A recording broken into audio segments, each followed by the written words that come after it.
Hey guys, hello everyone, this is Jyotsna Tiwari and welcome to Sanskriti Rozgar. जी हाँ बच्चा, स्वागत है आप सभी का संस्कृति रोजगार पर। तो चलिए, आज का जो हमारा स्पेशल टॉपिक है इकोनॉमिक्स से रिलेटेड, वो आपका क्या हो जाता है, भारत में एलपीजी मॉडल। ये एक ऐसा टॉपिक है जिससे एग्जाम में काफी ज्यादा क्वेश्चन भी पूछे जाते हैं और बहुत सारे बच्चे कंफ्यूज रहते हैं कि ये एलपीजी मॉडल क्या है। समटाइम क्या होता है कि अगर आप बिल्कुल ही अनजान है इकोनॉमिक्स से तो आप इसको लिक्विड पेट्रोलियम गैस कहते हो, जबकि रियलिटी ये नहीं है। एलपीजी मॉडल का मतलब होता है लिबरलाइजेशन, प्राइवेटाइजेशन, ग्लोबलाइजेशन। सवाल यहाँ पर अगेन ये उठता है कि ये एलपीजी मॉडल क्या है और भारत में इस मॉडल को क्यों लाया गया। ठीक है, ऐसी क्या स्थितियां भारत में पैदा हुई थी जिसके बाद एलपीजी मॉडल को लाने की नौबत आई। तो देखो, बहुत सारी कंडीशन थी। अब यहाँ पर आप कुछ पिक्चर देख रहे होंगे जिसमें आपको एक पिक्चर मेनली दिखाई दे रही होगी, वो है डॉक्टर मनमोहन सिंह की। जी हाँ, क्यों? क्योंकि इनको आप एक तरह से फादर ऑफ एलपीजी मॉडल भी कह सकते हो, क्योंकि भारत में एलपीजी मॉडल के कॉन्सेप्ट को लाने वाले कौन थे? डॉक्टर मनमोहन सिंह के द्वारा ही लाया गया था भारत में एलपीजी मॉडल। ठीक है ना। अब इसकी थोड़ी सी हिस्ट्री को समझते हैं हम डिटेल में, है ना, ताकि और कम समय में ज्यादा चीजों को डिस्कस करने की कोशिश करेंगे। ठीक है, अब याद रखना, यहाँ पर आपके पेपर में क्वेश्चन आता है कि एलपीजी मॉडल को और किस नाम से जाना जाता है। तो इसी मॉडल को हम क्या कहते हैं, 1991 का आर्थिक सुधार भी कहा जाता है ना। भारत में 1991 का आर्थिक सुधार किसको कहा जाता है? एलपीजी मॉडल को कहा जाता है। अक्सर क्वेश्चन आता है कि जिस समय एलपीजी मॉडल आया था उस समय देश में सरकार किसकी थी। तो याद रखिएगा, जब एलपीजी मॉडल आया था तो उस समय पर प्राइम मिनिस्टर होते थे आपके पीवी नरसिम्हा राव, और ये जो मनमोहन सिंह थे, डॉक्टर मनमोहन सिंह, ये वित्त मंत्री हुआ करते थे उस समय पर। कौन हुआ करते थे? वित्त मंत्री। इसी को न्यू इकोनॉमिक पॉलिसी 1991 भी कहा जाता है। ठीक है, अगर मैं बात करूं तो इसी को क्या कहा जाता है?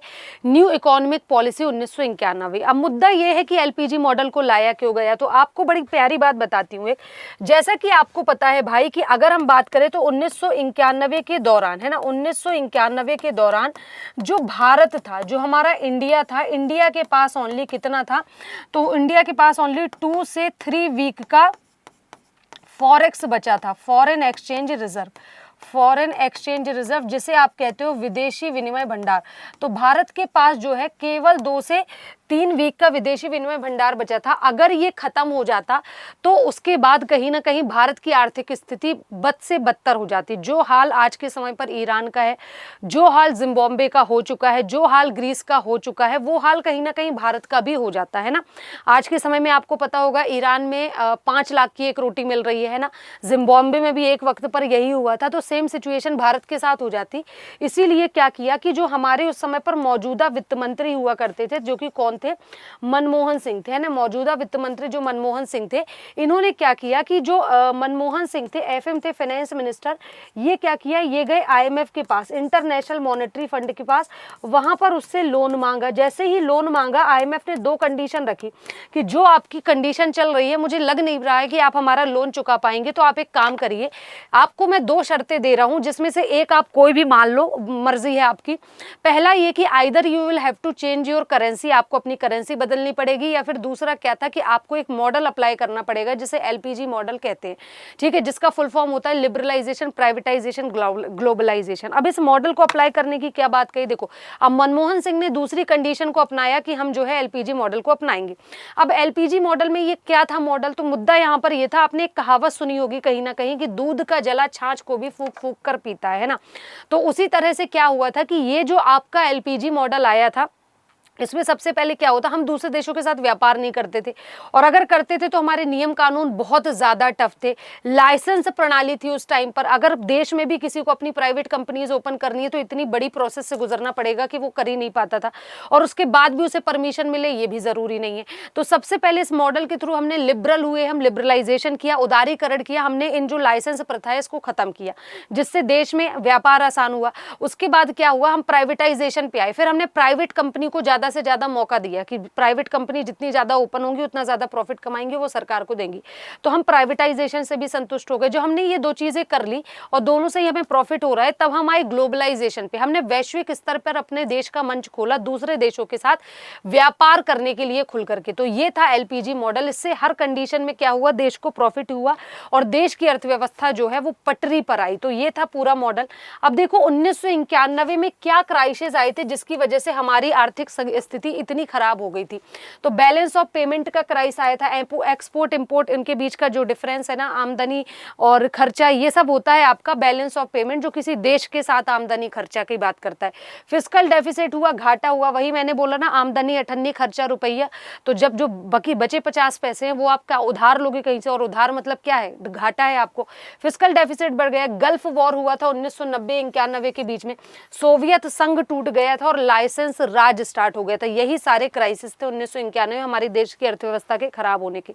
दूसरा क्या था, लिबरलाइजेशन किया गया, मतलब कि सरकारी नियंत्रण पर काम करना और व्यापार तथा उद्योगों को अधिक स्वतंत्रता देना था, है ना। मुख्य सुधार क्या हुए, लाइसेंस राज खत्म हुआ, इंपोर्ट ड्यूटी को कम किया गया, बैंकिंग रिफॉर्म्स हुए, टैक्स रिफॉर्म्स हुए और कैपिटल मार्केट का रिफॉर्म हुआ, जिससे हमें हर जगह से पैसा, सरकार के पास इनकम आती गई।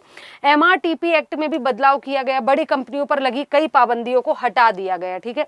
उसके बाद हमने प्राइवेटाइजेशन किया, मतलब कि क्या था, सरकारी कंपनियों को निजी क्षेत्र की भागीदारी पे बढ़ावा मिला, डिसइन्वेस्टमेंट हुआ, निजी कंपनियों को अवसर मिले और पब्लिक सेक्टर की भूमिका को कम करके हमने प्राइवेट सेक्टर को ज्यादा से ज्यादा मौका दिया, ठीक है। फिर हमने क्या किया, ग्लोबलाइजेशन किया। ग्लोबलाइजेशन का मतलब क्या हुआ, भारतीय अर्थव्यवस्था को विश्व अर्थव्यवस्था से हमने जोड़ा, है ना।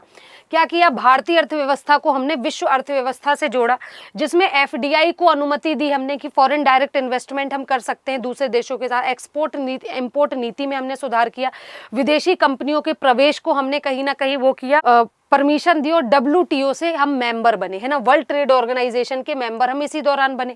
अब 1991 में उठाए गए बड़े कदम कौन कौन से थे, रुपी का डिवैल्यूएशन हमने किया, है ना, मुद्रा का अवमूल्यन। देखिए, मुद्रा का जब भी अवमूल्यन होता है तो सरकार जानबूझ करके अपनी करेंसी की वैल्यू को गिरा देती है, जिससे दूसरे देशों को सामान सस्ता हमसे मिलेगा तो दूसरे देश हमसे से ज्यादा व्यापार करेंगे, ये होता है करेंसी डिवैल्यूएशन, हमने वो किया।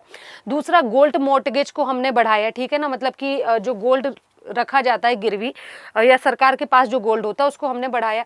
LPG रिफॉर्म्स के सकारात्मक प्रभाव क्या क्या हुए, क्या क्या इसके पॉजिटिव रिस्पॉन्स हुए, तो तेज आर्थिक विकास हुआ, IT सेक्टर को बूम मिला और भारत IT हब बन गया, ठीक है। अब देखिएगा उदाहरण, इन्फोसिस, TCS, विप्रो सब इस दौरान आए। फॉरेन इन्वेस्टमेंट बढ़ा, FDI को हमने बढ़ाया, FII को हमने बढ़ाया। कंज्यूमर रिवॉल्यूशन हुआ, अब जितना ज्यादा प्रोडक्शन होगा उतना ही ज्यादा तो कंजम्पशन होगा ना, तो ये चीज हुई। टेलीकॉम रिवॉल्यूशन हुआ और मिडिल क्लास का भी विस्तार हुआ इस दौरान, तो ये सारे फायदे हुए थे। अब इसके नकारात्मक प्रभाव भी पड़े, क्या पड़े, आय असमानता बढ़ी, अमीर और गरीब के बीच अंतर बढ़ा, बिल्कुल बढ़ेगा, क्योंकि जब प्राइवेट सेक्टर आएंगे तो अगर आपके पास, आप एजुकेटेड हो तो आपको बड़ी पोस्ट मिलेगी, आपको ज्यादा पैसा मिलेगा, मतलब आप कम एजुकेटेड हो तो आपको छोटी पोस्ट मिलेगी, आपको कम पैसा मिलेगा, है ना। तो इनइक्वालिटी आई, कुछ इस तरह की चीजें। कृषि क्षेत्र पीछे रह गए, किसानों को उतना लाभ नहीं मिला जितना का एक्सपेक्ट कर रहे थे। छोटे उद्योग प्रभावित हुए क्योंकि विदेशी कंपनियों ने प्रतिस्पर्धा बढ़ा दी, FDI आने लगा। अब देखो, विदेशी कंपनी हमारे यहाँ अगर आ रही हैं काम करने तो वो बड़ी कंपनियों में ही पैसा लगाएंगी, छोटे उद्योगों में नहीं लगाएंगी, तो ये एक लॉस हुआ। और कॉन्ट्रैक्ट जॉब्स जो है वो काफी ज्यादा बढ़ गई, ये सारी चीजें, ये इसके नकारात्मक प्रभाव थे, ठीक है। अब देखिएगा क्या हुआ, LPG सुधारों के बाद महत्वपूर्ण जो बदलाव हुए वो क्या थे, टेलीकॉम निजी कंपनियों का प्रवेश हो गया, बैंकिंग में निजी बैंक शुरू हो गए, प्राइवेट बैंक स्टार्ट कर दिए गए, एविएशन में निजी एयरलाइंस ओपन होने लगी, ऑटोमोबाइल में विदेशी कंपनियां आ गई और IT में भारत वैश्विक IT हब बन गया। अगर बात करें 1991 से पहले और बाद का भारत क्या था, तो 1991 से पहले, 1991 के बाद, दोनों देखते। पहले हम क्लोज्ड इकोनॉमी को फॉलो कर रहे थे, फिर हमने ओपन इकोनॉमी को फॉलो किया। यही के साथ अभी हम किसको फॉलो कर रहे हैं, मिक्स्ड इकोनॉमी को फॉलो कर रहे हैं, ठीक है, मिक्स्ड इकोनॉमी को। लाइसेंस राज था पहले, 1991 से पहले मार्केट इकोनॉमी आई, सरकारी नियंत्रण ज्यादा था, निजी क्षेत्र की भूमिका ज्यादा बढ़ी, यहाँ पर कम विदेशी निवेश हुआ, यहाँ पर ज्यादा FDI हुआ, कम प्रतिस्पर्धा थी, कंपटीशन ना के बराबर था, यहाँ पर कंपटीशन भी बढ़ा, जैसे जैसे चीजें बढ़ी कंपटीशन तो बढ़ेगा ही, ठीक है। उसी के साथ देखो अब सवाल क्या क्या, LPG रिफॉर्म्स कब शुरू हुआ, 1991, एग्जाम से रिलेटेड आपको मैं बता रही हूँ।